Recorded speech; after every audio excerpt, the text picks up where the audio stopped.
Hi, this is Lee from the Law School Toolbox. Welcome back. Today, I'm incredibly excited to introduce you all to Julie Lythcott-Haims. Julie is an attorney. She's an author of multiple amazing books. She's a community builder. She's a thought leader. And she's even a member of the Palo Alto City Council. I don't know how you do it all. Julie and I were fortunate and enough I'm a mom. And you're a mom. I'm a mom. Whew, oh my gosh. Yes. So I met Julie last spring. I've consumed many of her books. I am thrilled she's taking time out of her busy schedule to join us today and share some of her thoughts with you. So Julie, thank you for the gift of your time. Thanks so much for having me, Lee. I'm really excited to chat with you and your listeners today. Thank you. So to kick things off, it would be great if you could share a bit more with our listeners about who you are and what was the meandering path you took to get to this moment. It is a meandering path, and I want everyone to hear that. Too often these days, we teach our kids here in the media from their peers, like, you have to be on the right track. You have to know what you want to do. Like, everything's linear. Everything is not linear. It all makes sense looking backwards, like Steve Jobs told us in his very memorable Stanford commencement speech, 20 years ago. So, when I look back at my meandering path and try to make sense of it, starting at the front end, here's what I would say. I'm a Black biracial person who grew up in white spaces and learned early on that some people thought something was wrong with my Black father, my parents' marriage, and with me as this light-skinned, curly-headed what they didn't know. I experienced an otherness, an exclusion, you don't belong, a sort of exotification or problematizing of my own self as a small child that I think instilled in me a compassion for humans. Like, I don't want anyone else to feel excluded or less worthy on the basis of identities they're not even in charge of, like, this is who I am. This is my ancestry and my parentage. So I'm a helper. I'm interested in helping humans on their journey, particularly when it comes to these, feelings of unbelonging, or I'm not enough, or people like me aren't legitimate, or what have you. I have been otherized, and I'm so interested in everybody kind of finding themselves, liking that self, loving that self, getting out there and being their best self. That's what led me to law school, wanting to fight for the right of all people to be treated justly. That's what led me to be an undergraduate dean at Stanford, really rooting for every student to chart their own path, unfettered, unencumbered, unshackled by other people's expectations of what you should be. That's what all of my nonfiction books are about. Fundamentally, I'm rooting for humans, and more, I'm trying to help humans get out of their own way. Which we all need to do. Each of our paths has moments when we all have to get out of our own way. So I really appreciate that. I also really appreciate your identification of the word helper, because I also, have a different meandering career path, but I feel like you gave me the list of labeling what I felt about myself as trying to be a helper. I think I have unique skills and experiences that let me help in a different way. But I was reading one of your books and I'm like, oh my gosh, thank you so much for helping me with my own professional identity here in the mid part of my life. So that was very much a gift. So as I said, I've consumed multiple of your books, but I wanted to touch on one of them today, which is called Your Turn, How to Be an Adult. So most everyone listening to this podcast is technically an adult, I believe. And what does it mean to be an adult? And I think this is a really big question that many of us don't spend a lot of time talking about. So I know that you had been working at Stanford as a freshman dean. Your first book was on parenting to become, raise children to be adults. How did you feel that the next step was to try and communicate directly with this population on how they can move into adulthood? So 2 questions here. What does it mean to be an adult? And also, how did I pivot from a book on parenting to a book helping people adult? Let me answer the second one first. The book on parenting wasn't for the purpose of being a parenting expert or writing a book on parenting. There was a problem with a certain type of parenting that was impeding the growth and healthy, living of children and young adults. So I was trying to support children and young adults in thriving by getting parents back in their lane. Okay. So it was always about youth. It was always about rooting for that young person to make their way unfettered, unshackled. And unfortunately, the micromanagey helicopter parenting style that was very prevalent for millennials and Gen Zs being raised really encroaches on a person's ability to develop skills, develop independence, develop resilience, problem solve, and so on. So it was never about the parents. Getting to the parents through a parenting book was a way to support youth in thriving. So it was a very logical next step for me to write Your Turn, How to Be an Adult. It's a little blurry, but there's the book. So it's good. kind of thick. It's a tome. It is. It's a guide to it's a living great your best audiobook, life. though. I appreciate that. I know. I'm the narrator. If you like my mellifluous I know. voice, get the audiobook. What is adulting? What is adulthood? What does it mean to be an adult? There are these technical definitions like at 18, you can, be in the military and vote, but you got to be 26 or 25 to rent a car. Like, what is this? The government has all these limits and levels and sort of, are you mature enough yet for this thing we have in mind? And yet I don't think adulthood is about an age or a stage. Some people have to grow up too quickly because their parents are not able to show up for them. And we say they are adults too soon. And that gives you a hint as to what the definition is. It's really being in charge of yourself, being in charge of what I call your body, your bills, your business. It's like you can get yourself more or less through a day, through a week. You know how to keep yourself safe, look after your, health and hygiene, pay your basic bills. You are not dependent is another way to look at it. A child, by definition, is sort of dependent typically on parents for shelter and food and care. And, the love will be there forever. But we hope a child, barring significant special needs, gets to this place of like, I can more or less take care of business. Doesn't mean we don't need each other. There's this beautiful state we get to called interdependence where, we are no longer dependent. We are largely capable. So much so that we can offer others help with what they might need. There's this interdependence in adulthood of like, I'm good, but I also, might need some help. I'm good. I might also need some help. We're adults kind of in an interdependent context, kind of making our way forward in the world. So that was a lot, but I'm just trying to come up with different ways to think about it. It's the opposite of childhood. It's the opposite of dependence. It's that primary accountability and responsibility. But you know what? It's delicious to be in charge of yourself. Like, I don't care I'm an adult now. I can figure this out. It's scary, but it's also delicious to be in this place of I'm not on a leash being led down the path of life by my well-meaning family. I'm off leash. I'm an adult. Thank you very much. Yeah. One of the examples from your book, and it's been months since I listened to it, but I think you were talking about one of the tests to see if you feel like an adult is what do you do if you get a flat tire? I think was it a flat tire or was it a car accident? I can't remember. Actually, I think it was a fire in the moving van. A fire in the moving van. Okay. There are a few vehicular examples, but yeah. I think one of the examples I remember is it's like, if this thing happens, could you handle it without calling your parents? Yeah. And if you can, then you are kind of on this road. Not that you don't want to tell your parents about it. Not that you don't want maybe big, strategies afterwards, but do you know how to solve this immediate problem? Yeah. And it really struck me. And when I was remembering being a young adult, I was living in Los Angeles and my car broke down on the side of the freeway.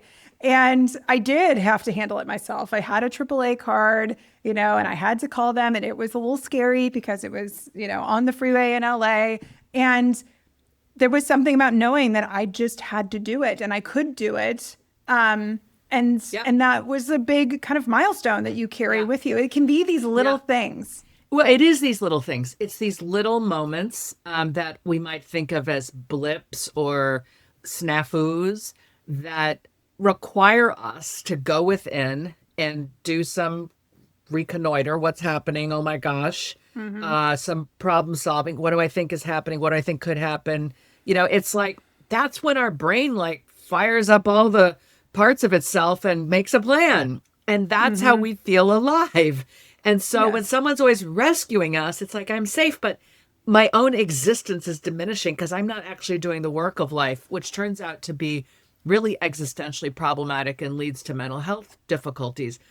To your question of where was this in the book, I think it might have been because I had the fire in the moving van, which was my aha, I'm an adult moment. But I think the example I might have given was young adults whose parent have always filled the car with gas, who Maybe, find yeah. themselves out on the road on a long trip, having to pull over at a gas station for the first time. This person is well past the age when they first got their license, but now they've been overhelped, therefore they're underprepared for this road trip. They pull up at the gas station, they have no idea how to put gas in their car, and or they put diesel in instead of unleaded because they don't know. And that loving, helpful parent always thought, aren't I great? I'm always filling my kid's car with gas. It's like, whoa, you've skipped the step of teaching your kid to be accountable and responsible for themselves as a driver. Put differently, it's great to have AAA. AAA can get you out of a bad situation. They can tow your car. They can replace a tire.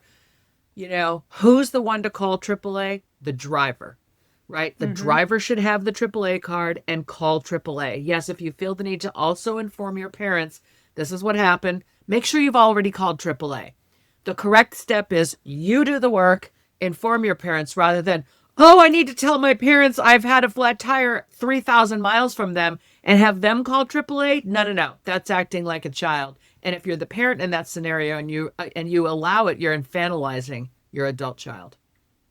So did you know that I once I'm put on a diesel roll. in my I'm feeling car? extra blunt Oh my today. gosh. Oh my I'm gosh. feeling I did extra that. blunt. And it wasn't because my parents put gas in my car. I was just really tired from a work trip and I put diesel in my little Honda. And that is a very expensive mistake. I do not recommend anyone do it. Do not Great do way it. to learn. Great way Yes, to learn. never right? will It's happen like again. touching the stove. Most of us Yep. have to touch the stove once to discover, oh, God, that's hot. Guess what? That's how our brain learns. Don't do that again. Don't Same do with that. filling your little Honda with diesel. Yeah. The experiences Oh, of it was a sad day. life. Life must be experienced so we can learn the lessons that make us more capable and confident for the next thing that comes. Yeah. So, folks listening to this podcast, a lot of them may say, yep, I have helicopter parents. I am one of those students whose parents want to know everything. They want to be on phone calls with me. They are perhaps over-involved. So how can a young adult or someone in kind of at the beginning of their career manage up and try and break free and create autonomy for themselves? It's a great question, and I do have a lot of advice on this in Your Turn, a little bit in my first book on parenting, how to raise an adult. I actually have what is, I think, a 6-step method for having a tough conversation. And if I may outline it. I'd love that. Okay. Okay. Yeah, so let's do it. It's like you want to have that tough conversation about your major, about your course of study more broadly, about your career plans, about your identity, about who you're in love with, or, you know, what you want to pivot away from and toward, whether it's work or more personal. Step 1, you ask for a meeting. It's respectful to ask for a meeting about a difficult topic rather than plop it on the dinner table or into an unplanned phone call, because it's not likely to go well if you just drop it. But if you ask for a meeting, you're signaling, I have something important on my mind, and you're giving them sort of a heads up.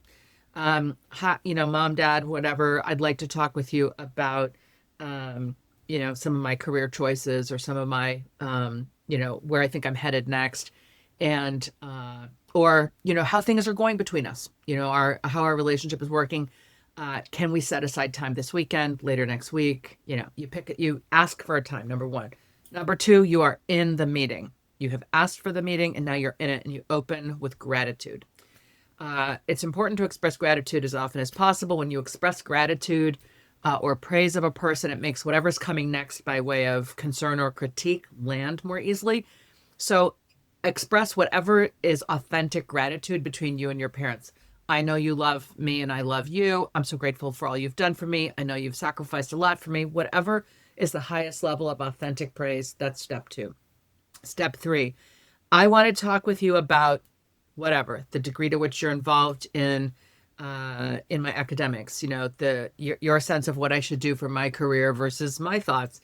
I know you have a lot of opinions and they're valid, and I'd actually love for you to go first. Like, if I was to say, let's talk about, I want to offer you the chance to just tell me what's on your mind about that. Giving them the opportunity to go first is nice, unless they have no idea what you're talking about, in which case you should just frame the issue. But it also allows you to demonstrate respectful listening, which is what you're implicitly trying to teach them. So you invite them to go first, and hopefully they do. And you listen actively. You do that mirror listening, that listening without judgment. You repeat back what I'm hearing you, thank you for sharing what I'm hearing. This is sort of step 4. You're doing your active listening. What I'm hearing you say is, you only want the best for me. You want me to be happy. You've known I'm always good at math and science. You really hope I'll go into tech. You just love me so much. I'm bad with deadlines. You want to be sure I'm on top of my deadlines. So that's why you're always checking, and you just try to reflect it back without snark, without defensiveness, with just like, let them hear from you what they said to you. All right. Then you take a deep breath. You're ready to step 5. You say, great. Thank you. Is there anything else you want to add? Assuming they're done, then you say, all right, I'd like to share my thoughts. So you've gone through steps 1, 2, 3, and 4 before you've even said a word about your own opinion. All of this has been laying the groundwork or kind of creating the container that is much more likely to support your conversation being successful. You've demonstrated a great degree of maturity, respect, restraint. And now you're saying, here's what I think. It really troubles me when, or I really think I'm going to pivot to this, or what I really know to be true about myself is this. And, I'd like to talk with you about it. You say what's on your mind. And hopefully, they are now a little bit more open-minded to what, you're trying to present. Step 6 is you say, I know you may not agree with me, but I'd like to try this. If it's like them pulling back on surveilling you or checking up on you or what have you, I'd like to try this because it's really important to me. Can we agree that we'll try it for a period of time? Or, I know you may not understand this if it's about identity, but I ask you, can you love me regardless? I'm asking for your love and support and for me being who I am.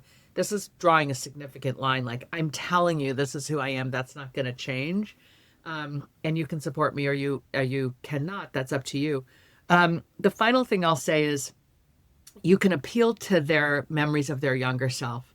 When you were my age, did grandma and grandpa let you do X, Y, and Z on their own, or choose your path, or da da da? If they say yes, you say, I just want that from you. I want the same thing you had. If they say no, you say, how did it feel when your parents were all up in your business, or your parents were dictating your career, or your parents, opinions became your sense of worth? Like, you're trying to elicit from them empathy that they may have for you based on their memories of themselves as the child in the adult-child relationship. So, that's a long 6 steps, but I hope you can sense that there is a process, and ultimately it boils down to really good communication and your feeling. Ultimately, I am an adult now, so I have the right to go off leash. I have the right to say, you know what, y'all, that isn't working for me. And if we can't reach a better compromise, I'm going to have to make some tough decisions. I'm not like urging you to be estranged from your parents, but I am urging you to summon the sense of confidence that this is your life, not theirs. You are not a pet or a project. You're a person. And yet early adulthood is the time to claim your own voice, your own right to decision making, not be sort of subject to their consequences or rules as an adult, even if you're living in their house. And my latest book is How to Live with Your Parents as an Adult Child. And I'm talking about how power has to be shared, not hierarchical, my house, my rules.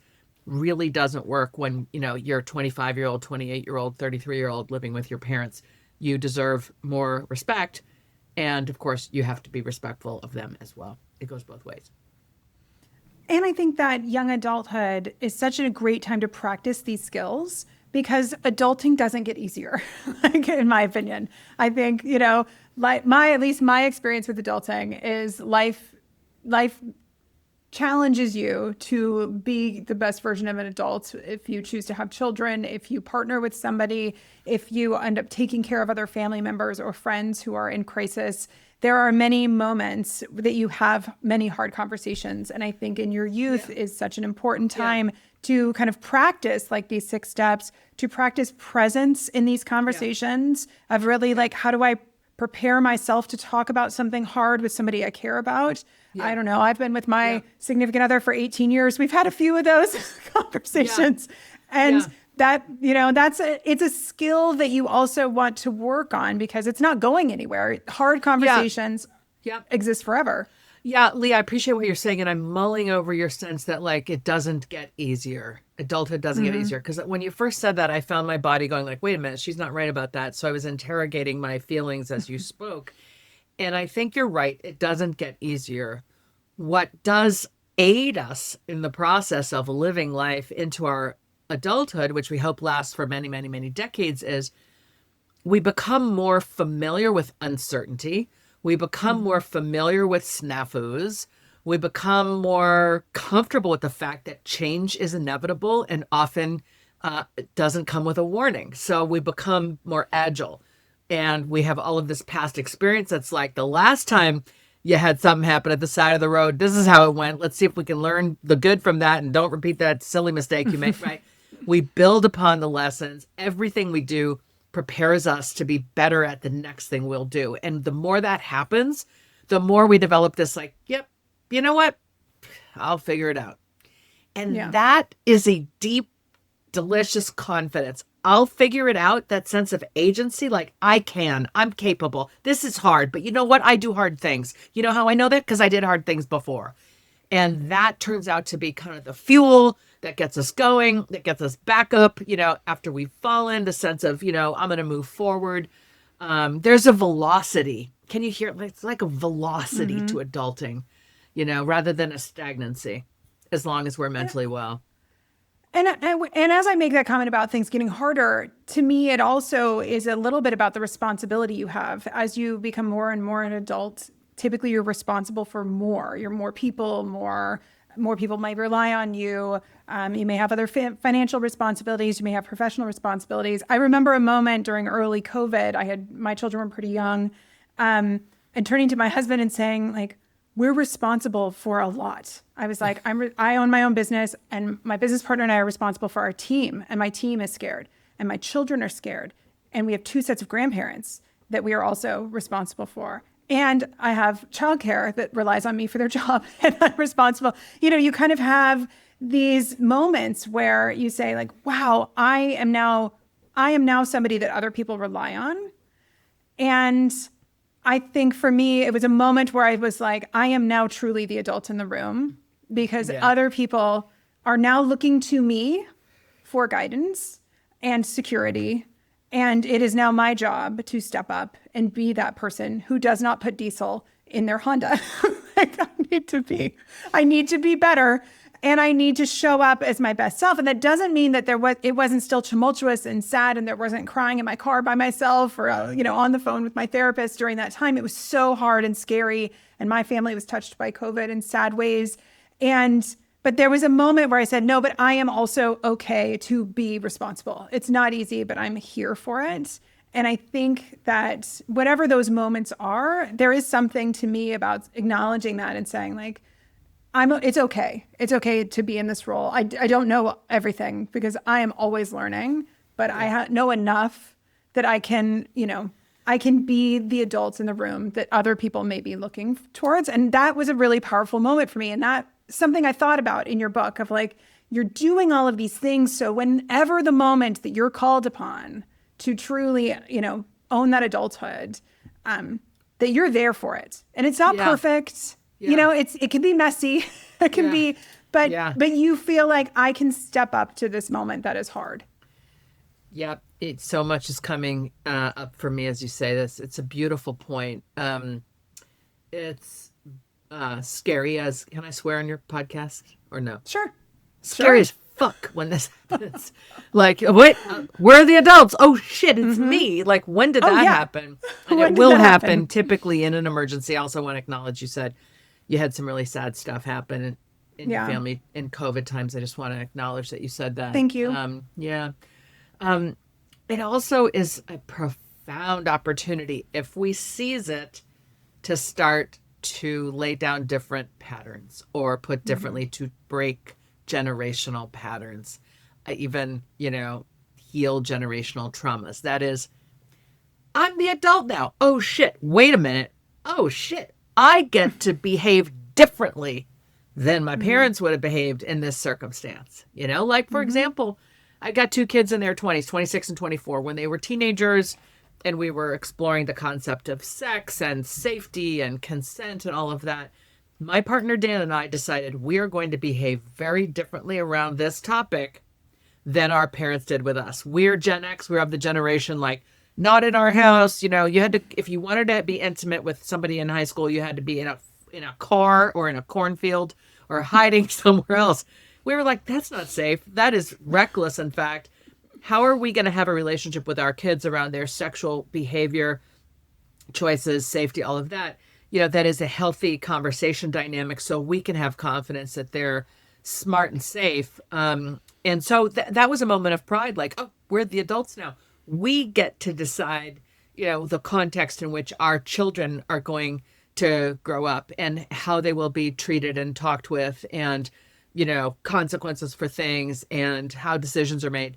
And that was a lovely moment of arrival. Like, oh, wait, we're the adults now. Okay. Whatever came to us we can throw that stuff out. The stuff that's outdated, outmoded, we can throw it out. And it's joyful when you realize I get to be the one in charge here. It is, yeah, because you get to write the story a bit more and not feel so battered around. I think it is a very powerful moment. It's not always easy. Not everybody always appreciates it when you own that role of being an adult.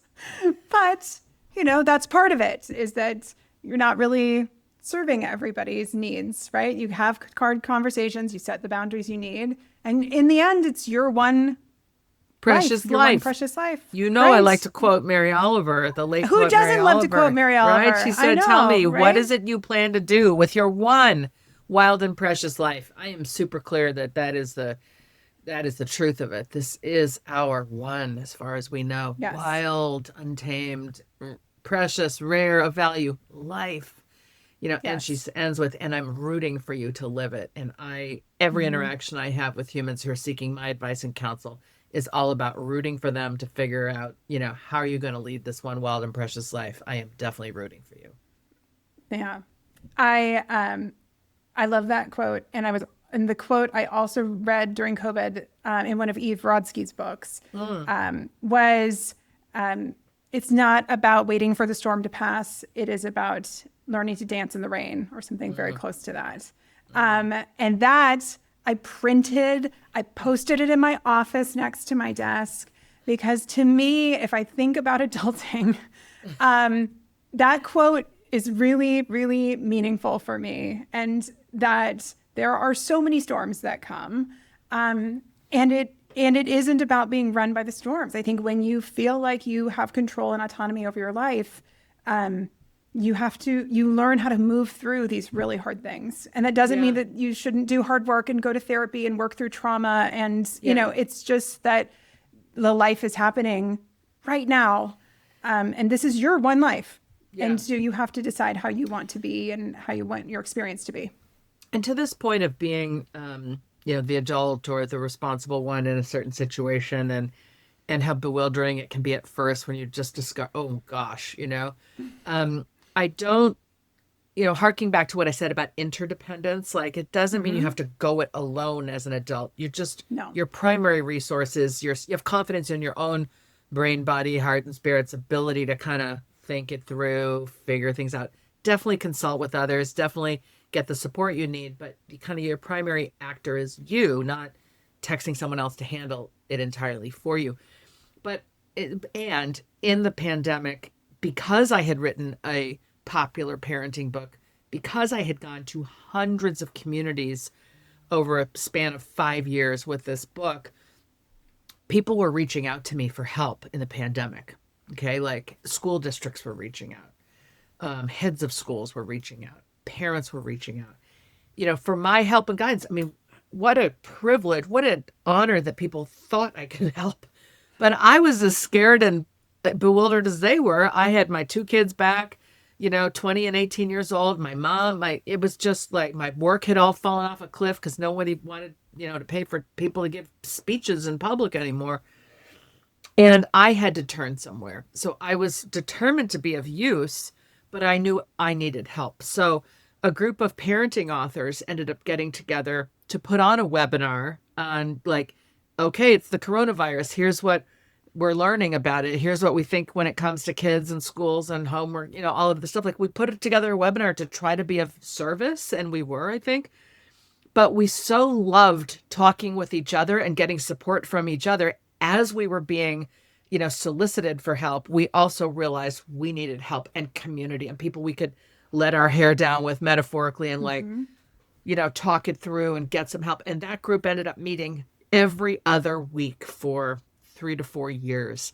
A lifeline, a true lifeline. People, it's like therapists need their own therapists, Oh, yeah. Same, like we all need places where we can go and kind of have those more vulnerable, frank conversations and get it all sorted out so we can get back to our kids or, the clients we serve or what have you with more confidence and direction.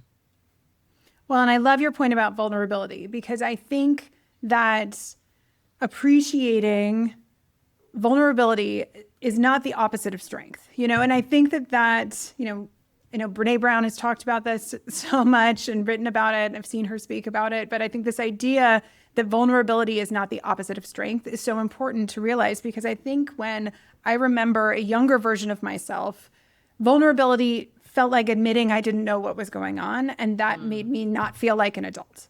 It was like, if I'm vulnerable, then I've screwed up or I've made a mistake.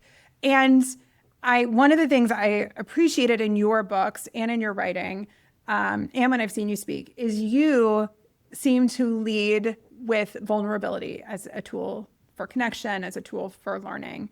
I think that is very powerful. And I think that when you can realize that I can be the adult in the room and I can also be vulnerable and seek out those in my trusted circle for support, I think that is a really magical idea. It's not about things not going wrong. I mean, we've all had moments.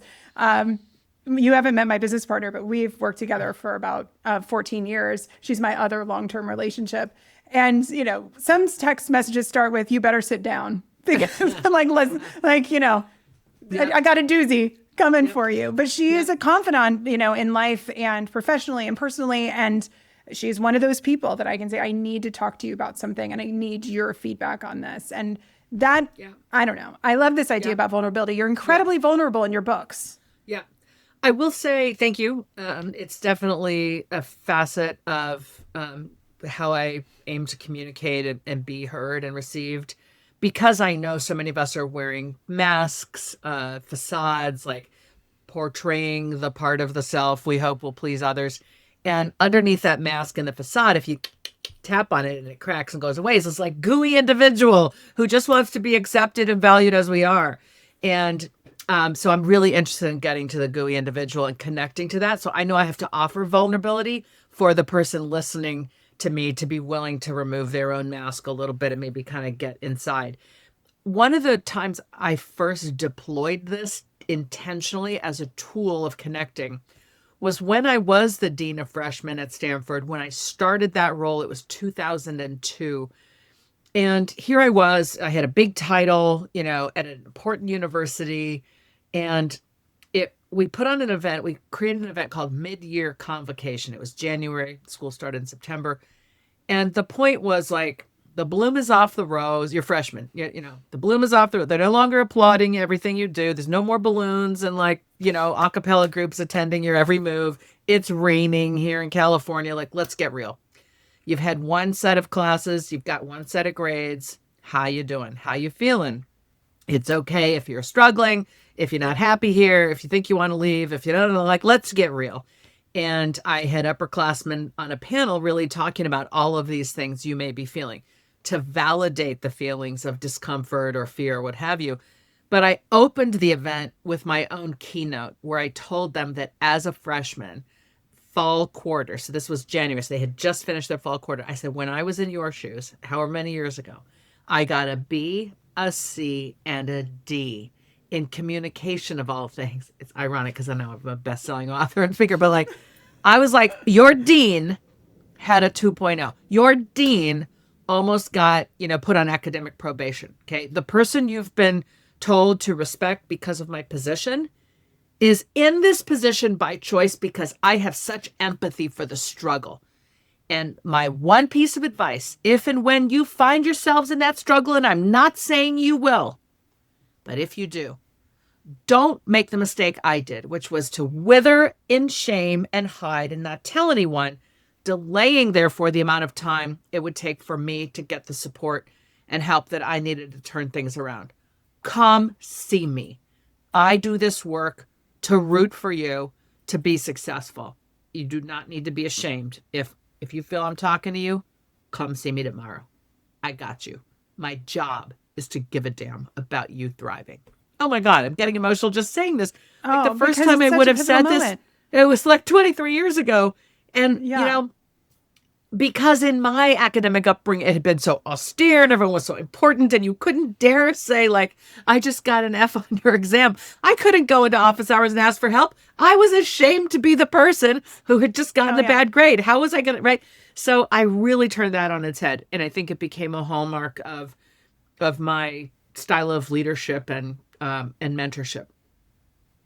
Yeah, I am from a very small town in rural California, and I went to college down in Southern California. And it is possible that I felt like a bit of a big fish from where I came. Yes. And so I was feeling pretty good about myself when I got to college, and I took upper division. Yeah, I took upper division calculus because, of course, I had taken the AP test and passed it. And I am sitting in my calculus class, and we're getting ready for our first exam. And I was like, where's the sheet of formulas that we can bring in? And they're like, no, we don't do that here. And my friends who went to fancy prep schools are like, what are you talking about? And I'm like, uh-oh. So that was my first moment. Then I did not do particularly well on that first test. And I had to go to this very intimidating German professor. And I've got my paper test. And you can imagine 18-year-old Lee is just standing there. And I was showing him, I was trying to redo the questions I missed, and I don't understand them. And he just leans back and he's like, well, I won't do a German accent because it's really bad. But he's like, well, some people make mistakes. Like you make mistakes. I don't make mistakes. But this test is full of mistakes. And I was like, oh my God. And I remember just taking my paper and just walking out of the class. I was like, what has happened? And I also really struggled that first year of freshman year, but being very much a fish out of water, if I can all mix all my metaphors. I mean, I was not used to competing with students of that caliber. That professor was not leading with his kindest self. I ended up in the psych department where they were much more understanding and supportive. Good. That moment of saying I had those questions. Should I be here? Am I smart enough to be here? Yeah. Because no one had ever taught me how to study hard. Right. Right. I didn't know. Right. And, right. And I think that happens to law students because a lot of law students have that moment as a 1L. Because maybe undergrad might have gone well and then law school comes and smacks you in the face. So that I was in higher ed for 14 years. The first 2 years were as dean of students at Stanford Law School. So I became the dean of freshmen the latter 10 years of that career, but 2 years as dean of students at the law school, 2 years in the president's office, and then 10 years as dean of Frosh. So my first non-law job, I was a corporate lawyer in Palo Alto, the heart of Silicon Valley, at a firm called Cooley. And in a litigation, particularly trademarks, copyrights, and advertising, and but also general litigation. Look, it's all coming back. I know, right? And all the left words, after 4 years. Yeah, I left after 4 years. I went in-house at Intel for a short while. Then I pivoted. I had figured out I'm a people person. I want to help people. I thought law was going to be the way to help, but I chose corporate to pay off my loans, and now I can't stand the practice because it's sucked the life out of me. How can I help law students stick to their values? How can I help them be more on the sure path? Like if you go into law school to be a public defender, I don't want law school or life to, pull you off that intention. If you go to be a human rights lawyer, I don't want you to get swayed by the corporate allure. And So I became the dean of students and got to root for law students to be their best selves, live their best life, be vulnerable about their fears and their failures and all of that. Look, I have this term, life's beautiful F words: failure, Mm-hmm. falling, faltering, flailing, floundering, fumbling, like fucking up. These are our greatest teachers, but particularly when we're successful, particularly when things have gone well in youth, in high school, in college, whatever, we're like, I'm great, I'm good, I'm perfect, I'm right, I don't have any experience with those F words. It can really smack us in the face when we finally do encounter that first real hurdle, and we feel our own sense of self, our very worth has shattered because our worth was constructed of our ability to always be the best. And now we've got some evidence that we're not the best.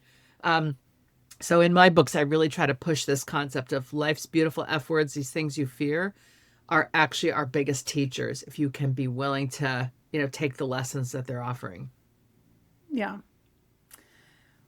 All right, I want to pivot because I wanted to talk about this because I think it's under talked about. We talk about it on the podcast. I don't know that everybody loves it when I talk about it, but you talk about finances as being a big part of being an adult. You talk about it in a lot of different concepts or contexts. You talk about it as far as negotiating your job, offer letter and not letting your parents help you. That was one of them. About being understanding of what finances mean, IRAs, saving money, things like that. Like that, this financial literacy is an important part of being an adult. We've talked on this podcast about, with the founder of You Need a Budget, about why it's important for even students to think about this. But why do you think this financial piece is so critical for folks to think about, especially folks who are on the cusp of, their first professional experience or their first pivot for their professional experience? Nobody likes to talk about the finances F word either, but it seems like a pretty important one to talk about. Yeah. So why is it important? Because we live in a hyper-capitalistic society where our very worth, our ability to survive, comes largely down to how many dollars we have, or certainly having enough dollars to kind of pay for the things society requires us to pay for, like shelter. In a more communal society, in a more shared economy, you can have greater confidence that like you will find the support you need in an equitable way. But that's not America in the main. So finances matter because they, will turn out to play a huge role in your ability to kind of take care of that body, those bills, and your own business.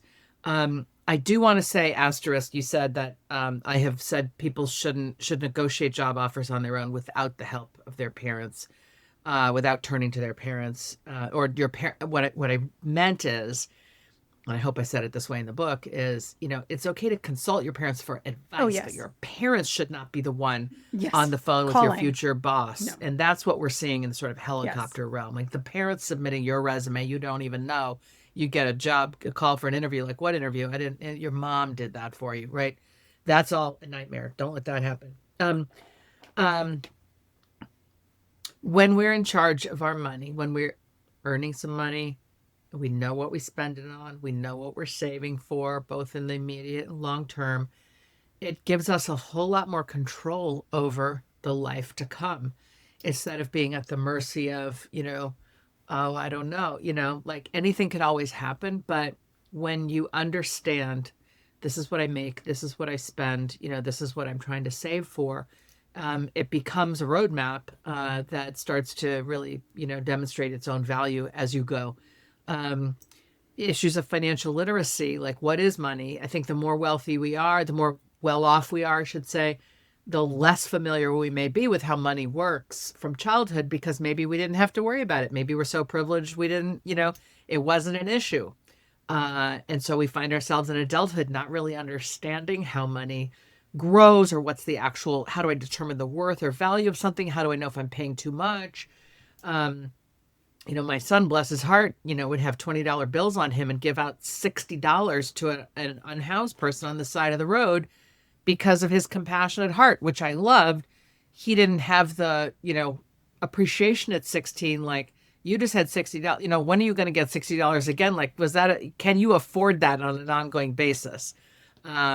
And he kind of thought he could, but the answer was no. It's important for us to be able to have these conversations, with parents early on, certainly in teenage years, if we can, to understand the financial picture, to understand what's going to be expected. But it's a very taboo subject, and often there's a lot of emotion around it. So people have a hard time talking about it. It's funny, the book that I'm writing right now, if I may, it's called The Bonus Years, the definitive how-to guide for adult children and parents living together, because so many are now. And I'm writing the chapter on money and how you decide what's the equitable contribution of every adult living in this multi-generational household. Not necessarily if there's 8 adults, you take an eighth, and that's your share. It's like, what's your age and stage? What's your financial capacity? What's your goal here? But it is important for everybody to have some skin in the game and contribute in a way that's valued by yourself and by the others. Well, it goes back to what you were talking about of your 6 steps of a hard conversation too, because even if you are going to share a living space with someone, share a life with someone, those are hard conversations. I have watched marriages crumble because they would not talk about money.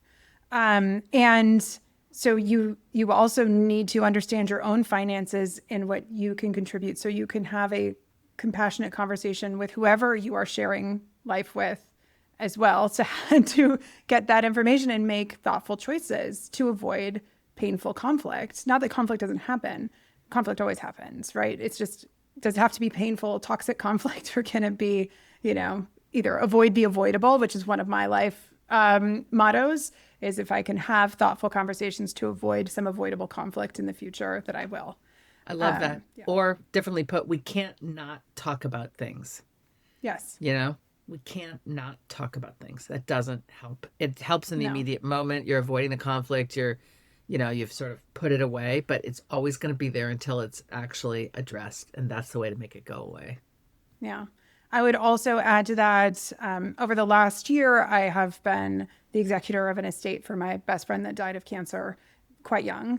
And I've learned a lot. Even as a lawyer, I was woefully uninformed about how some trust and estates works in the real world. And that is something I also think that most of us don't want to speak about, because no one likes to talk about end of life of your parents, of yourself.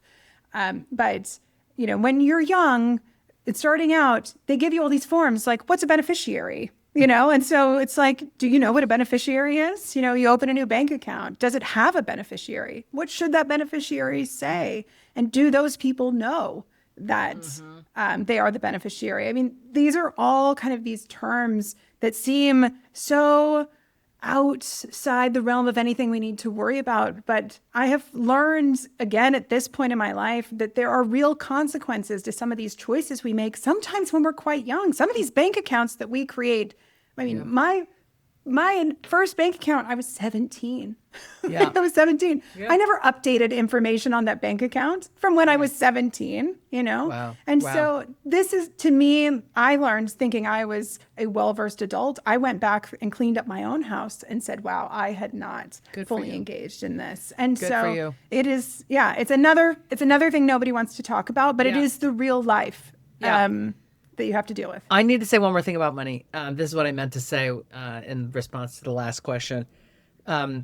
Nobody taught me about compounding interest early on. I didn't understand how money worked, meaning if you put it away in a decent investment savings vehicle, it'll grow significantly over time. I had no idea.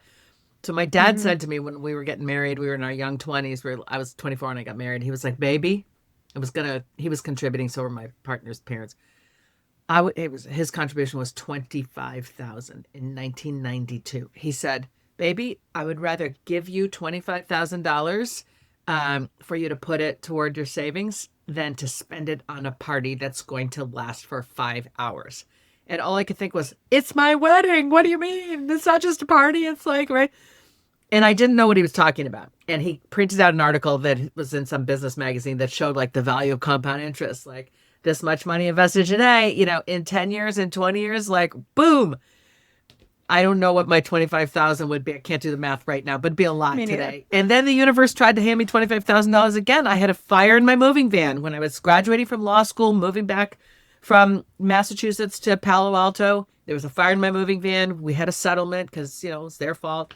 And I got a check for $25,000. And we just spent that on more great furniture from Crate and Barrel and Pottery Barn instead of like, what a windfall. Let's live like grad students and put that money away. So I've learned twice in retrospect the hard way. Like, do not, when you get a big sum of money, like pretend you never got it and just put it away. And your older self will be like, thank goodness.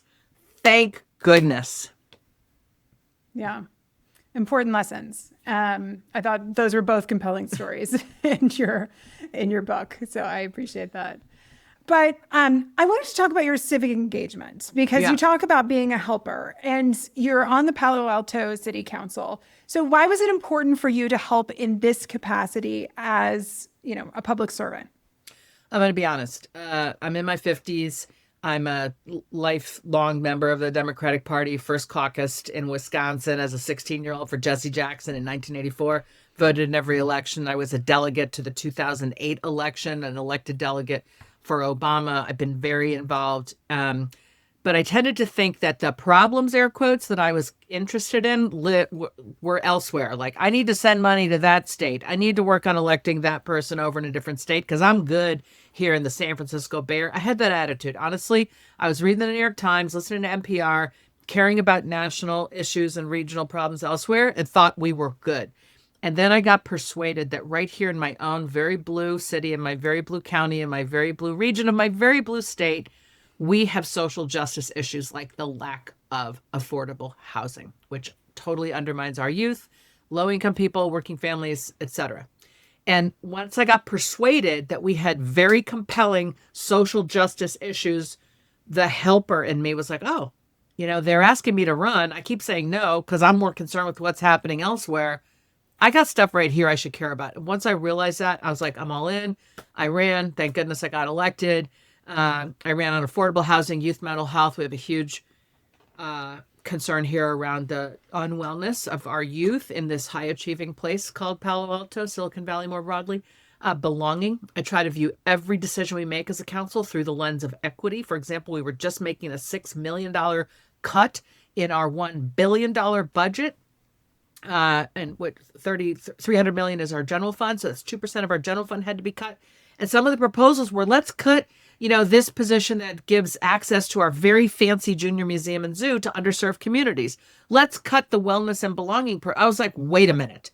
Why, when we have a budget problem, our budget is not just numbers. It tells the story of our values.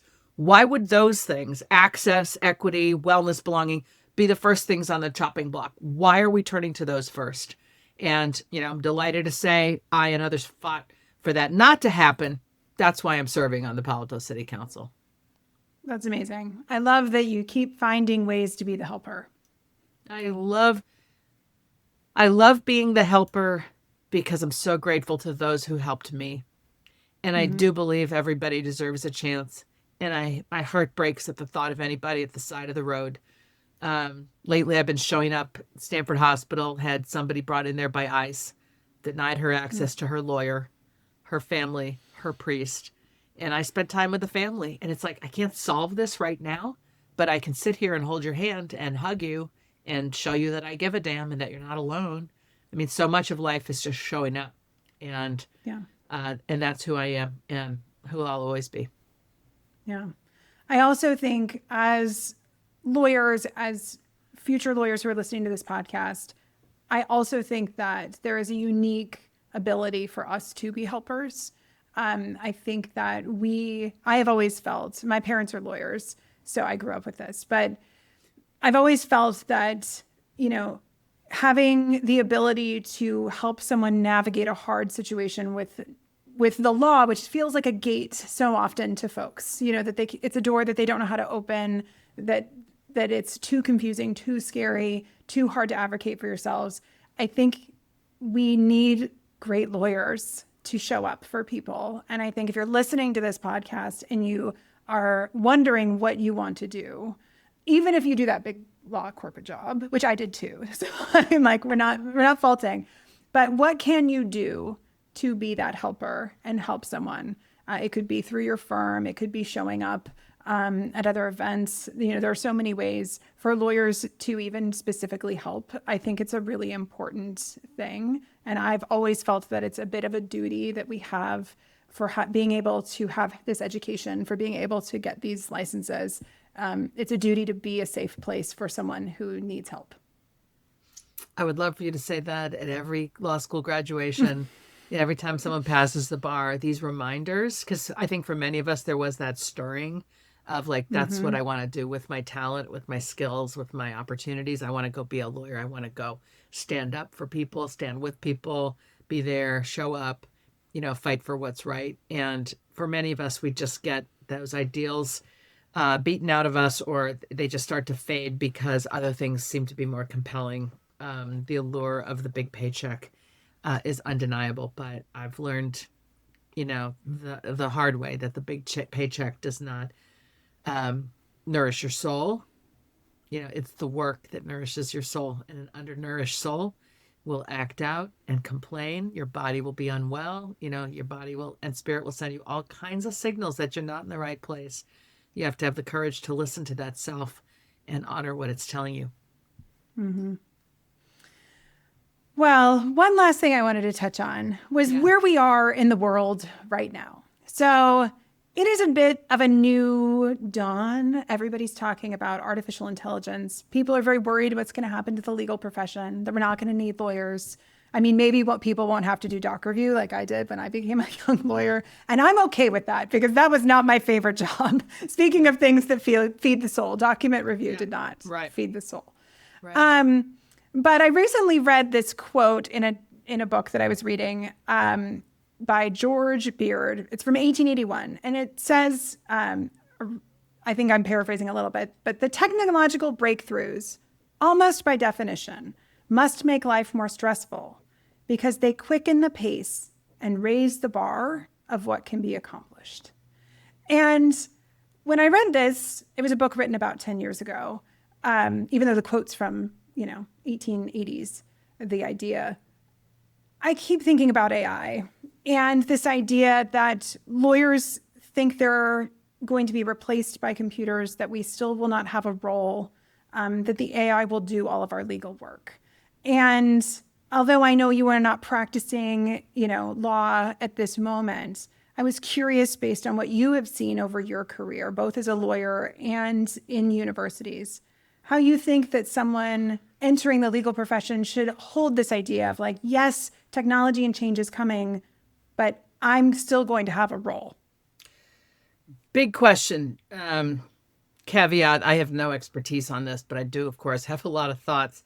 The first thing I want to say is it is the hallmark of the old to bemoan the new technology of the young. From the printing press to the television to the radio to the internet, people, oh no, it's going to ruin everything. And okay. So yes. And, there is a lot of good that will come from AI. I, as a writer, am deeply concerned. My books have been used to train the AI models. I'm a plaintiff in that class action lawsuit, like they didn't even ask. They took my stuff, without compensating me to train their damn models. And I am worried when I see people like, I use ChatGPT to write my book. Like, when does it become ChatGPT's book and not your book? Like, if a painter, asks ChatGPT or some other generative AI to like make me a painting, is it yours? I don't think so. Where's the line for us as writers? Could it help you outline? Could it help you edit? If it's kind of writing your whole thing and you're just cleaning it up, like, I wonder about the ethical boundaries there. And I do worry that we writers will be replaced. And I do worry that we lawyers will be replaced. And I think, therefore, if that is coming and each of us as individuals is really quite powerless to stop that, what can we claim? Our humanity.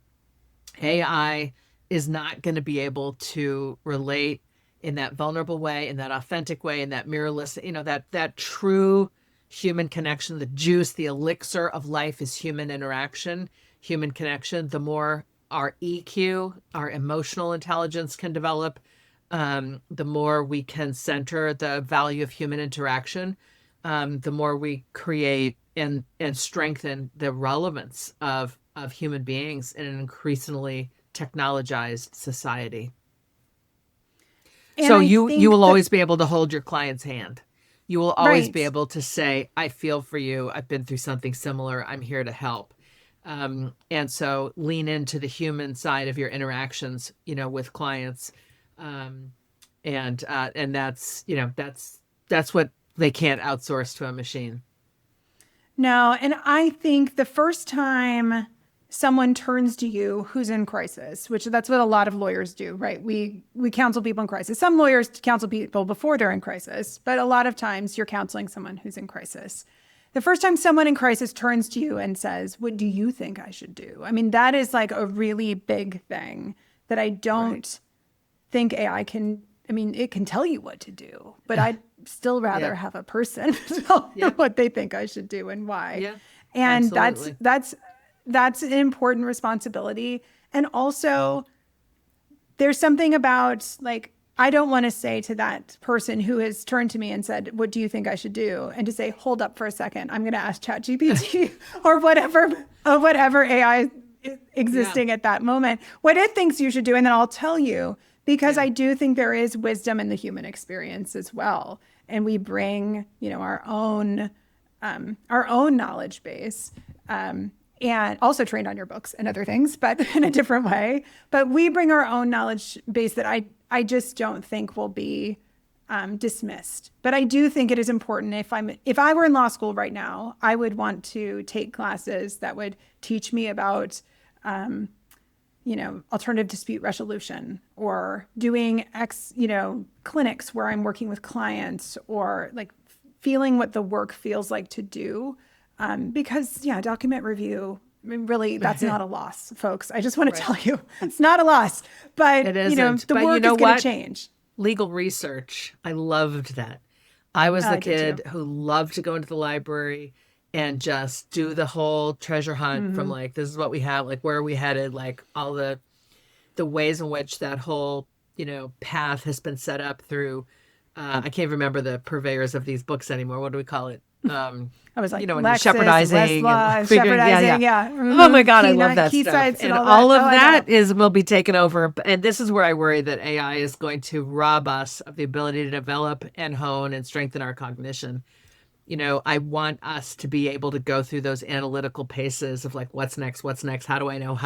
Because my brain figured it out. The logic problems that we have to undertake to pass, to do well in the LSAT and get into law school, those mental gymnastics are so important for our brains. And, that's the part, it's another part in addition to document review that I think is going to go away. No one has to do this anymore because the AI can just follow the path from it was this, now it's this. So, yeah, it's going to be interesting times. But for sure, lean but into I your do people. hope. Love the Lean people into you've it. got in your life. Exactly. Like, hug your people. Yes. Express gratitude.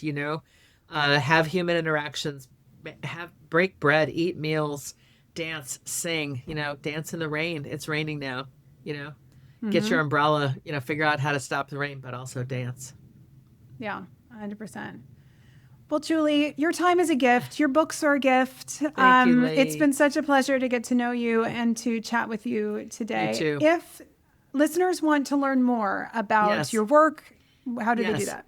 People can follow me anywhere on social at Lythcott-Haims. My website is julielythcott-haims.com. My Substack, where I try to write very vulnerably, it's called Julie's Pod, is jlythcott-haims.substack.com. I have a hotline, 1-877-HI-JULIE. Call it and just leave a message about what's on your mind. I'm really just holding space for people's feelings. So that's how to connect with me. You can, Google my books. Anywhere books are sold, you'll find my books. Love to connect with people. Happy to respond to your DMs. If any of this resonated with you, please reach out and ask me whatever you want to. Well, thank you so much, Julie. And we look forward to reading your next book. So good luck finishing that project. Thank you. Appreciate it. Thanks to everyone for listening. If you enjoyed this video, please take a second to give us a like and leave a comment. And be sure to subscribe to our channel so you don't miss any future content. If you have any questions, feel free to reach out to us via the contact form at lawschooltoolbox.com.